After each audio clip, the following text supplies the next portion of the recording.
This tiny little detail on your 2022 Shield penny can mean the difference of your coin being worth a penny or a whole lot more money. In this video, I'll simply break down everything you need to look out for so you don't accidentally spend one of these coins. Now, I personally enjoy finding these new types of errors and sharing this information for you guys so you guys can be educated and know how much your coins are worth. So this coin right here sold for $23.50 with $4 shipping. So over 27 bucks for this one little penny, just because this has a pretty obvious die clash error. So what you need to know is that when they're producing these coins, you have two dies, and typically you're going to have a metal planchet in between these dies, but sometimes there will be a mistake and the two dies will clash with each other without there being a planchet inside. What you need to know is that if that happens and then more planchets get put in the hopper, then they will strike the coin and leave this impression. Depending on how dramatic the impression is and where it's at, and a bunch of other factors will dictate how valuable these coins are. Now just imagine finding a roll and they all have this. You're gonna make hundreds or thousands of dollars. Because again, guys, this coin sold for over 27 bucks. Wait, 90% of you that watch the videos are still not subscribed. So you better subscribe right now so we can keep the lights on. Wait,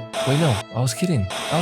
So this coin sold for 55 bucks, and here's why. So they're saying this is a mint mark error. Now, I don't really buy into it too much. They have some pretty decent photos here. I mean, it says that it was a sold listing, but you can never fully trust things that sell on eBay like this. He might be saying that there's some doubling on here. I don't really think that's the case, but for what it's worth, this coin sold for 55 bucks. Here's the same type of error, but this one went for an auction, and for whatever reason, it could be the condition of the coin or the amount of clashing that happened on this specific coin, but this one sold for $45. Same thing here. This guy got a lot of these specific coins. He's got over 5 available and he sold one of them. This coin right here sold for $47. Now this is the thing you need to be careful of. This person has zero feedback. There's one bid, but the coin sold for $155. Now this person's saying that there's no mint mark, but the E on the word sent on the back bottom, I guess he's saying that there's some sort of strike that's happening there. Now me personally, I think this is nowhere near this amount of money. This could be post mint damage or after factory damage happening here, but it's hard to see because the photos are a little blurry. That's another good learning lesson, is the better quality, clarity your photos are, the more money your coin's gonna be worth online. If you take very blurry photos, someone who wants to buy your coin is not gonna be confident knowing what the coin is actually worth. So make sure if you take photos, they're very clear. But again, I think this could be some sort of scam listing because there's only one bid on it. It could have been him or his friend. He has zero feedback. That means he's never really sold on eBay, but there's always a possibility that this is a real listing. I'm just not too certain about it, honestly. But if you enjoyed this video, you'll definitely enjoy the video on the screen.